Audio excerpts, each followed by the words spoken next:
From Arkansas's breaking news leader, Fox 16 News at 9 starts now. We begin with breaking news out of Hot Springs, where police are investigating a shooting that left one person dead. Good evening and thanks for joining us for Fox 16 News. I'm Kevin Kelly. I'm Donna Terrell. Police responded to the 600 block of Ouachita Avenue in reference of a shooting there. When they arrived, police found a man had been shot. He was taken to the hospital. Police tell us he died from his injuries. And this is a story we broke on the Fox 16 News smartphone app. You can get these breaking news alerts on your cell phone by downloading the app in the App Store or Google Play. A controversial ethics complaint in the Arkansas legislature will now be head to the full Senate after committee members gathered for a hearing against State Senator Jim Hendren. The recommendation to dismiss the complaint. Yeah, this case sets the precedent for handling ethics complaints in the Senate, the first case following the newly adopted ethics code. Our Katrin Asaf live at the Capitol with what comes next. Katrin. State Senator Hendren is accused of failing to pay employees of Hendren Plastics minimum wage and also using state drug courts for low-cost labor. Now, when Senator Trent Gardner first announced the ethics violation claim in the Senate earlier this month, it was initially thrown out. But Ethics Chair Missy Irvin eventually agreed to a hearing, one that today went into a closed-door executive session for nearly 3 hours. I move that the recommendation of this committee is to dismiss the complaint against Senator Hendren. Following nearly 3 hours of testimony and deliberation, the Senate Ethics Committee came to a unanimous decision. All those in favor say aye. Aye. To recommend the Arkansas State Senate dismiss ethics claims against Senator Jim Hendren. I'm disappointed, but it was not unexpected. Senator Trent Gardner first announced the ethics violation claim November 6th, citing a lawsuit against Hendren claiming he failed to pay his employees minimum wage, among other wrongdoings.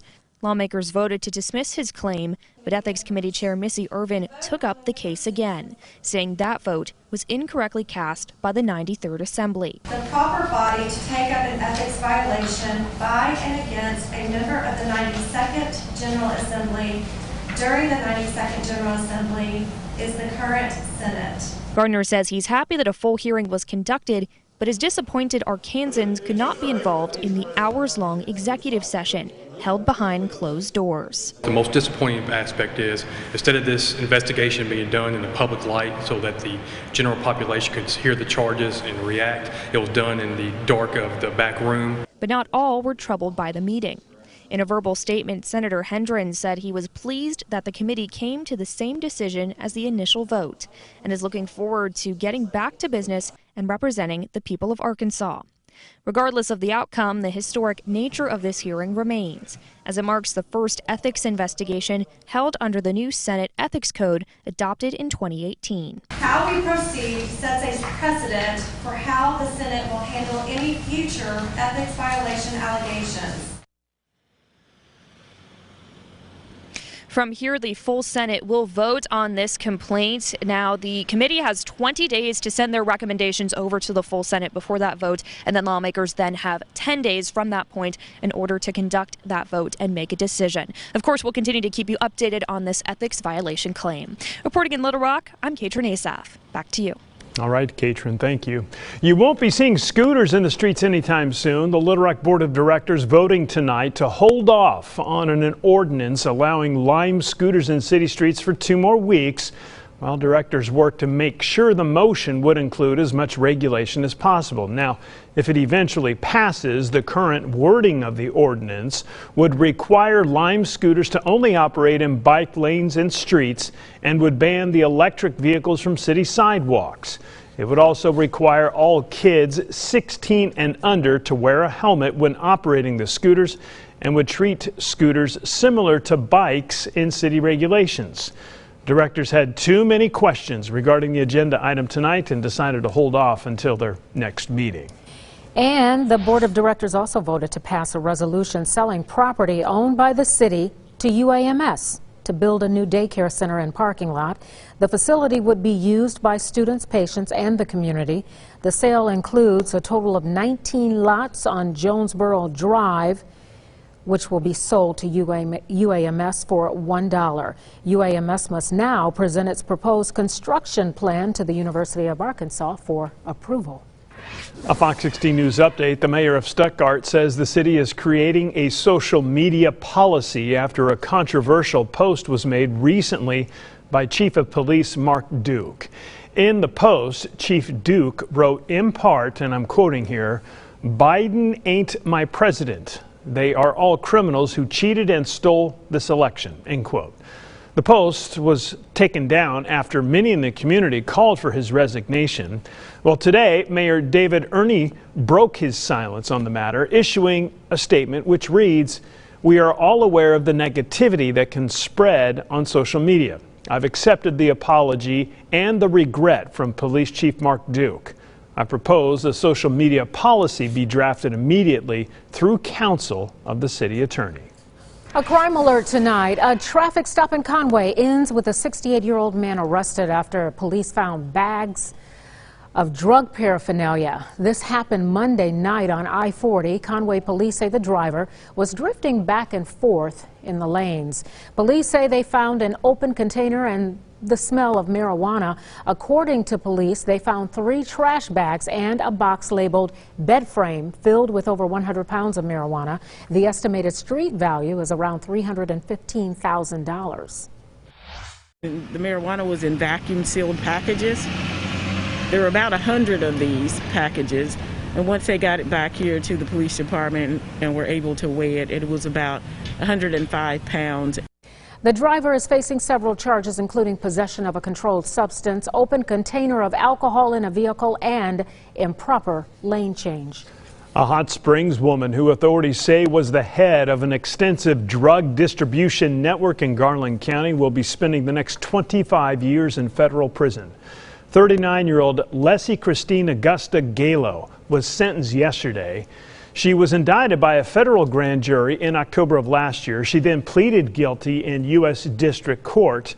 Her sentence also includes 5 years of supervised release and will have to serve 85% or more than 21 years before she's eligible for parole. From the Arkansas Storm Team, weather to plan your day with Chief Meteorologist Jeff Baskin. Another nice fall day out there, lots of sunshine and mild temperatures, a little bit warmer than average for highs up into the mid to even upper 60s, even some 70s across parts of the state, especially western Arkansas, 70 around Mena. A little bit cooler though north and east, as Arkansas was just kind of grazed with a push of cooler air from the northeast. Now temperatures tonight have cooled off very, very quickly. When you have clear skies, not much wind, those temperatures really cool off pretty fast. So even though a temperature has made it up into the 60s today, already down into the 40s across much of the state, even colder in a few spots such as Clinton and Arkadelphia, down to 40 degrees right now, 49 in Little Rock as well as Pine Bluff. Satellite and radar not showing very much. High pressure in control of our weather, so we are going to stay clear as we go through the overnight hours and into tomorrow. Once again, we'll call it severe clear. Lots of blue skies out there for tomorrow and pretty much no clouds around, at least for the next couple of days. Now, as we take a look at what we can expect for tomorrow, temperatures starting off a little bit colder than they were this morning, down in the mid-30s, even some patchy frost in a couple of spots, but we warm back up into the mid-60s again as we go into the afternoon with lots of sunshine. Coming up in a few minutes, there is a threat of rain as we look ahead towards the weekend. Plus, we're talking about the remnants of what was once very powerful Hurricane Iota. That's all coming up in just a few minutes. This is like a boulder rolling down a hill. There will come a time where we cannot stop it. It will continue to escalate and will eventually overwhelm our healthcare facilities. A dire warning from Arkansas Secretary of Health, Dr. Jose Romero, as the number of COVID cases and deaths continue to rise in the natural state. According to the Department of Health, there were 20 new deaths today due to COVID, bringing the total in the state to more than 2,200. The majority of these are in nursing homes. Hospitalizations went up 34 today, with nearly 900 people total. 1,554 new cases were also added today, and the state has over 16,000 active cases of coronavirus. And during his weekly COVID briefing, the governor acknowledged Arkansas has gone over the 10% positivity rate once again. Secretary of Health Dr. Jose Romero said there is vast community spread, and there is not one specific factor causing it. And that's one reason Governor Hutchinson is not reinstating any of the restrictions that were in place earlier in the year. Today, the White House task force recommended restaurants drop back to 25% capacity. It's not a full shutdown, but Governor Hutchinson says financially it is. They're there by a thread. In some cases, they have managed with a 2/3 capacity, so they're already limited. And if you cut that back further, you're going to be putting a lot of them underwater, and you're going to be putting a lot of people unemployed. Dr. Romero says a majority of recent deaths have been from those in the older population, specifically people in nursing homes. Hutchinson says he won't cut back visitation at those facilities because of the emotional strain it puts on people. Baptist Health Center has announced its late-stage COVID-19 vaccine study. The trial is with biotech company Moderna, who earlier this week said its experimental vaccine was 94.5% effective in preventing disease. But what does that mean for us here in Arkansas? Tonight, we're learning more about this clinical trial. Our Alexis Wainwright spoke with a doctor at Baptist Health. As the United States takes on a devastating explosion of coronavirus cases, I think it would be a big game changer. If in fact most people were vaccinated, I think it would go a long way to ending the pandemic. Massachusetts-based company Moderna reported promising preliminary results from its COVID-19 vaccine trial. And out of the 90 sites for the trial across the country, Baptist Health in Little Rock is one. If they qualified based on their medical history, they would receive the vaccination. So half the people received the vaccination and half received the placebo. Dr. Richard G. Pellegrino says during their trial, based on the first 95 people who had COVID-19, 90 of them were in the placebo group, meaning they didn't get the vaccine, and 5 were in the vaccine group. It's a 94.5% effectiveness rate. You were much less likely to get COVID if you got the vaccine. So that was the whole point. Dr. Pellegrino says this was all done on a very short timeline. They started in August. Research is a very difficult and persnickety business. Everything has to be exactly right. And so it was difficult to get, took quite an effort to get all this accomplished. Although this offers hope during the pandemic, Moderna released only early data from their trial. There's still more work to be done before they'll know if the vaccine is really safe and effective. The trial is not over. The results are preliminary. They are terrific. I mean, they're very, very positive, but they're based on a small number of people. Pellegrino says they will continue to follow people who participated in the trial for 2 years for safety reasons.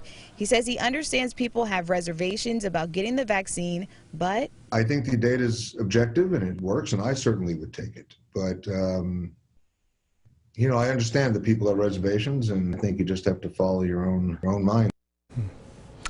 Even if this vaccine gets the green light from the FDA, it will still take months to reach widespread distribution. And even then, the vaccine would start with healthcare workers and the more vulnerable population.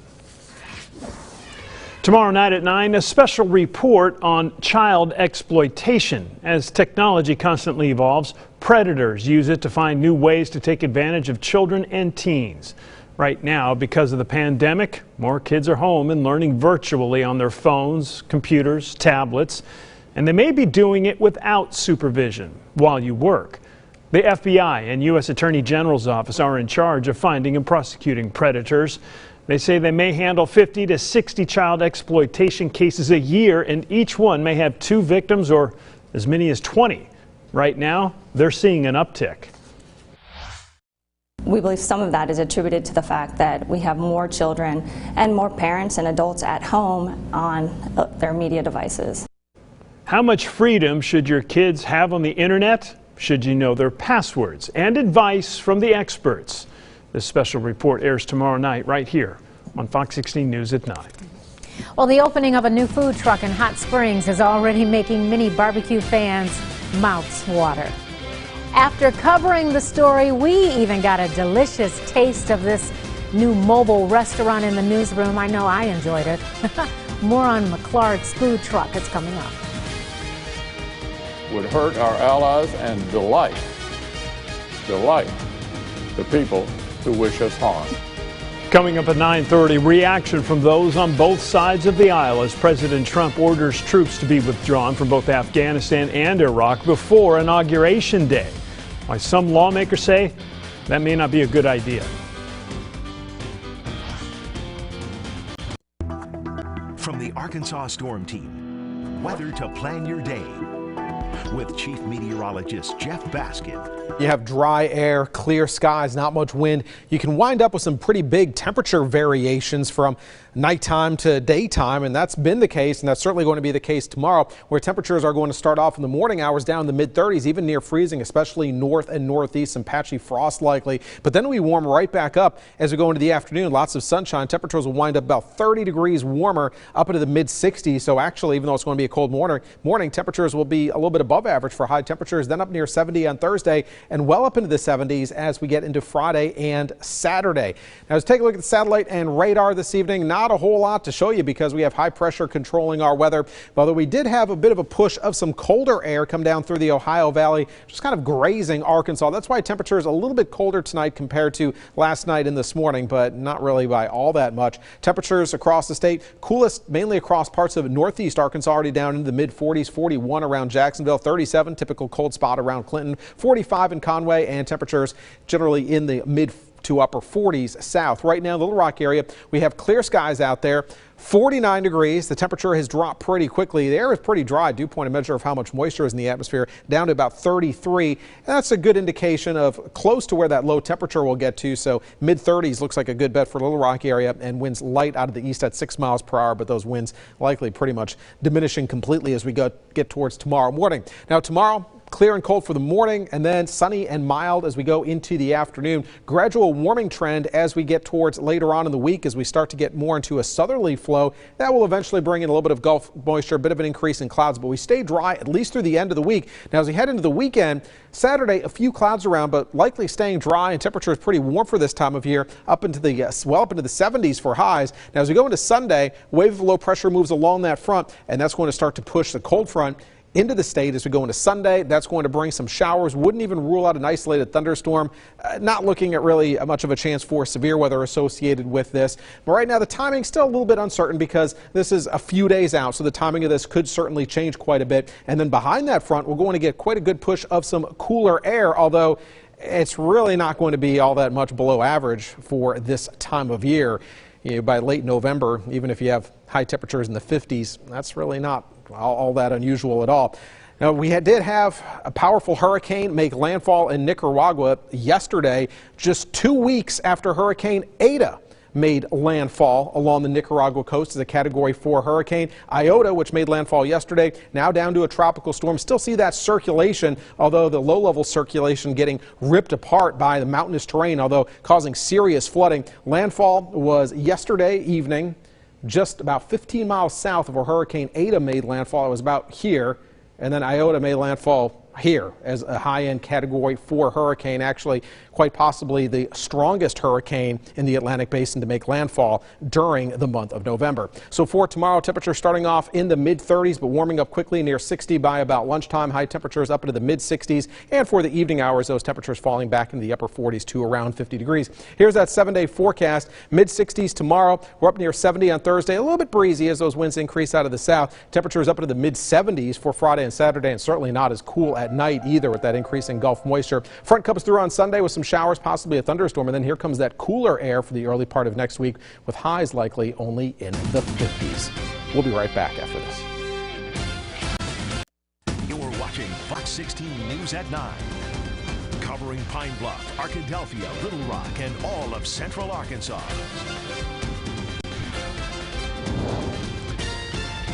The CEOs of Facebook and Twitter defend their handling of disinformation in the 2020 presidential election as senators question them and remain divided over the results. Washington correspondent Jesse Tenor reports the tech giants continue to debate their role. Do you believe everything you read? No. Senator John Kennedy wants the CEOs of Twitter and Facebook to give their users the same ability they said they have, to exercise their own judgment. You're censoring right and left, trying to make both sides happy, and you're making neither side happy. No, that's not the intention. GOP members of the Senate Judiciary Committee grilled Twitter CEO Jack Dorsey and Facebook CEO Mark Zuckerberg over decisions to label President Trump's unsubstantiated claims of voter fraud. Why not have both Mr. Biden and Mr. Trump able to say whatever they want to on your platform, so long as they don't threaten, bully, incite violence, commit a crime? Fellow Republican Senator Marsha Blackburn said the CEOs have too much power. As if you're the invincible gods of the Silicon Valley, Facebook and Twitter don't get to be the last word in what counts as real news in this country. Democrats are concerned about what the impact of posts like the president's can have, but argued Republicans are focused on the wrong thing. To determine whether or not social media was discriminating against Republicans. It's an interesting question. I think there are more important and timely questions. Senator Dick Durbin would rather see Congress prioritize issues like the pandemic and transition of power. But his Republican colleagues will instead hold the first vote later this week on a bill that would hold these social media platforms more accountable. In Washington, I'm Jessie Tenor. Senators could agree they need to bring back the CEOs for another hearing on how social media platforms impact children's mental health and safety. Well, we celebrated them last week, the veterans who chose sacrifice for service. This commitment to our nation leaves lifelong implications. After the break, a new report on suicide rates for veterans. You're watching Fox 16 News at 9. Covering Sherwood, Maumelle, Little Rock, and all of Central Arkansas. Today, the president's new appointee at the Pentagon announced plans to withdraw troops from Afghanistan and Iraq by mid-January. But the move is being met with backlash as lawmakers on both sides of the aisle say it will all but assure a more dangerous Middle East. DC's Raquel Martin has more. I really am scared for our troops. Illinois Democrat Senator Tammy Duckworth is a decorated military veteran. What the president is doing jeopardizes our national security, destabilizes the Middle East, and really sets a whole series of actions that will occur long after he's gone. Completing the mission we began nearly 2 decades ago. Newly appointed Acting Defense Secretary Christopher Miller made official what the president had tweeted, that thousands of U.S. troops will be leaving the Middle East before Inauguration Day. Our forces, their size in Afghanistan, will be 2,500 troops.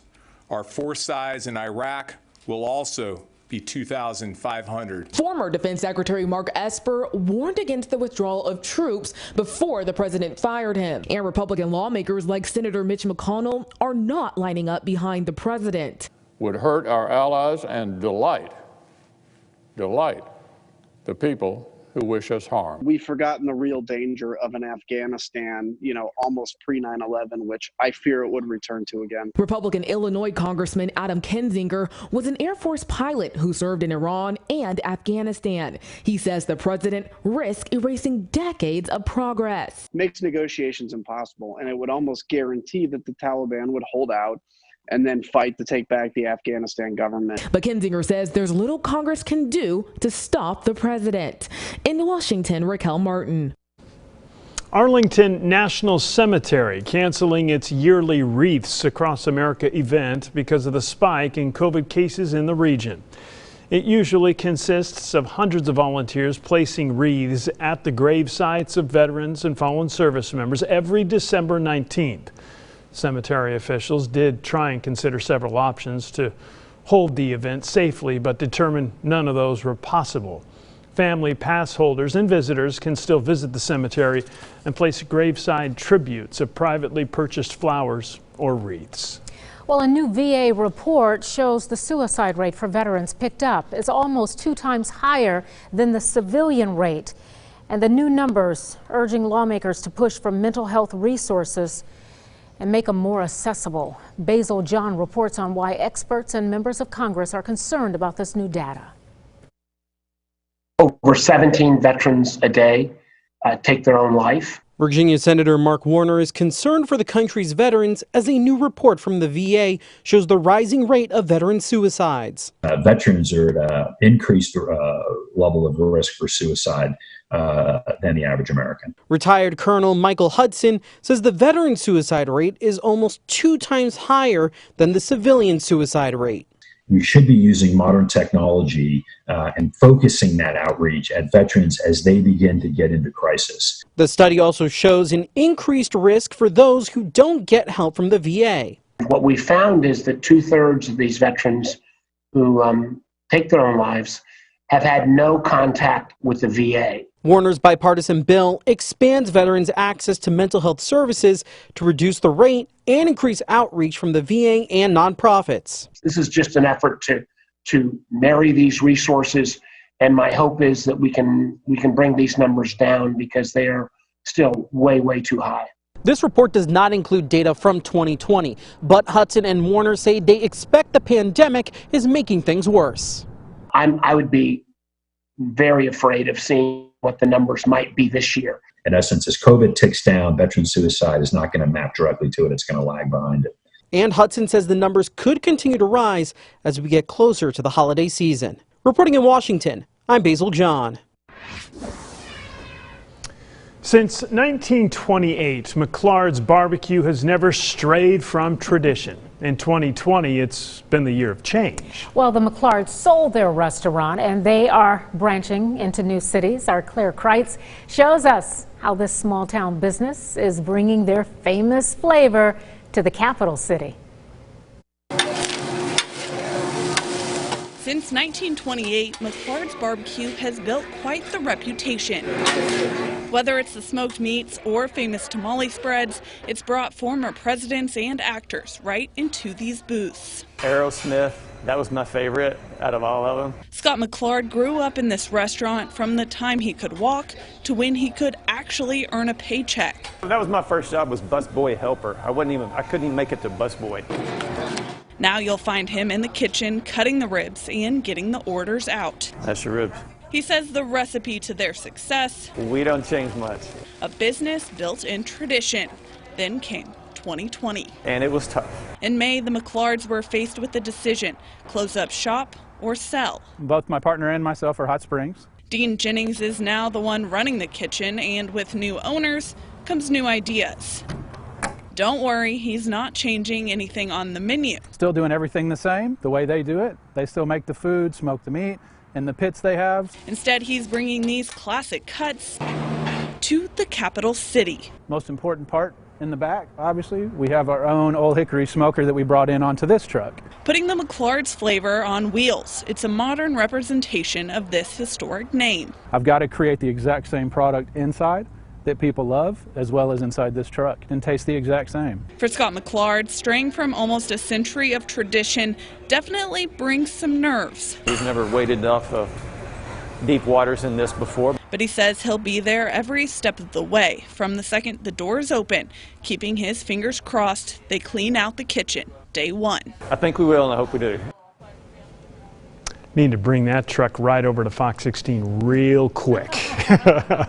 Well, after a hectic-filled 2020, may I just quote my good friend Mr. Frank Sinatra and say, oh by gosh, by golly, it's definitely time for some mistletoe and holly. People are looking for a way to celebrate. They are so tired of being sequestered in their own homes and having to delay all kinds of celebrations. You got that right. More on how a lot of people, including right here in Arkansas, are getting a major jump start on the holidays. And a mainly clear evening and a cold morning for tomorrow. Stepping out the door, temperatures in the 30s, even down near freezing, especially north and northeast Arkansas. Less severe weather coming up.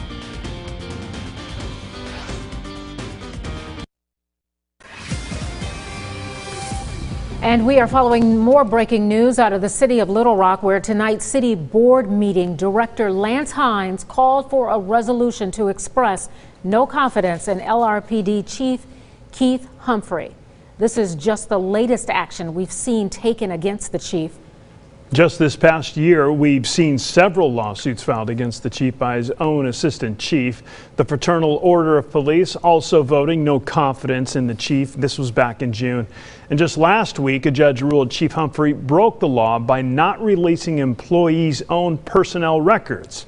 And we've interviewed Director Hines multiple times where he has questioned the police chief's actions and said the city needs a change in leadership. Director Hines told us tonight that the board plans to vote on a resolution on December 8th at that meeting. We will continue following this story closely. You can find more information at fox16.com. Well, let's be honest, the holidays unfortunately are going to be different this year, but the joyous feeling of at least decorating for the holidays is something people are starting on early. I know, because that's what I did over the weekend. Here's Fox's Ashley Dvorkin with more. 2020 has some people skipping to the holidays by putting up decorations early. Not only have I seen items like outdoor lights or outdoor holiday figures sold out already at certain retailers, but I've even seen them around town already displayed. The National Retail Federation found that on average, consumers are spending the most ever on holiday decorations compared to previous years when they've run their holiday retail reports. And also another survey from Deloitte found that holiday decorations are up over 12% from last year. And money-saving expert Andrea Warrock says retailers are rolling out sales. I'm actually seeing lots of really good deals on holiday decorations during these early Black Friday deals. As for reasons behind early holiday decor, psychotherapist Catherine Smerling says it can bring joy into the home. People are looking for a way to celebrate.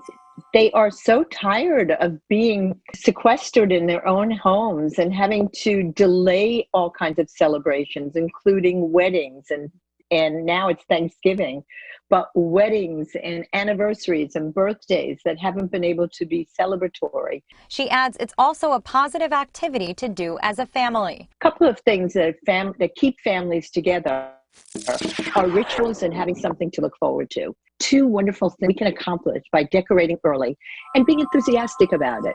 Bring some enthusiasm back to everyday life.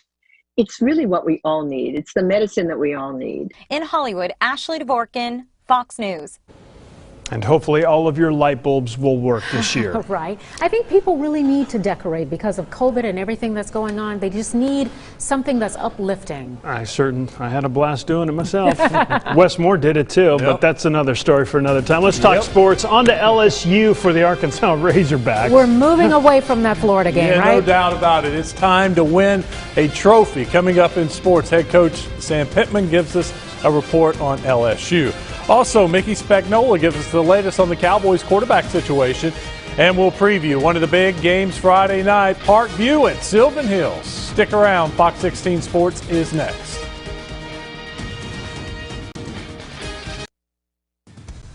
Now, Fox 16 Sports with Wes Moore. LSU has won the boot 4 straight years. If there was ever a year to get that trophy back, this is it. A lot has changed in a year. LSU won a national title last year, but this year they're struggling with a 2-3 record. They had a Heisman Trophy winning quarterback last year. Saturday, they'll start a true freshman. Their passing defense is ranked dead last in the SEC. The Tigers aren't ranked when playing Arkansas for the first time since 2008. But head coach Sam Pittman says LSU is still a dangerous team. You know, they lost a lot of great talent on that team, but obviously they've recruited exceptionally well there. They have LSU written all over them, big, physical. They're big on both sides of the ball. Week of the high school football playoffs start Friday night. Harding Academy will not begin the defense of their 3A title.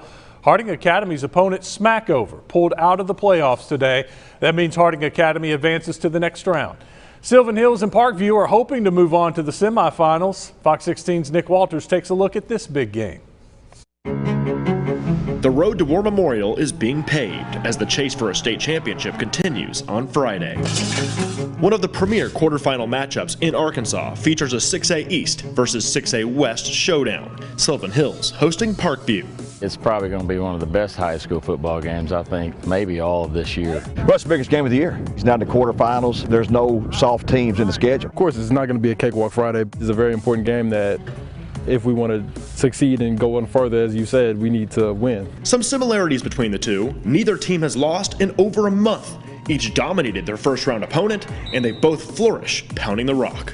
It's going to be really, really physical. It's going to be a very, very physical football game. And it'll be fun for the old school football guys that are out there that enjoy just really in the trenches, getting after it, and just a really physical game on both sides of the ball. There'll be some bumps and bruises after that game. Who flinches first? It's just going to be a four-quarter ball game. Let's kick things off with Parkview, headlined by Razorbacks quarterback commit Landon Rogers and touted running back James Joyner.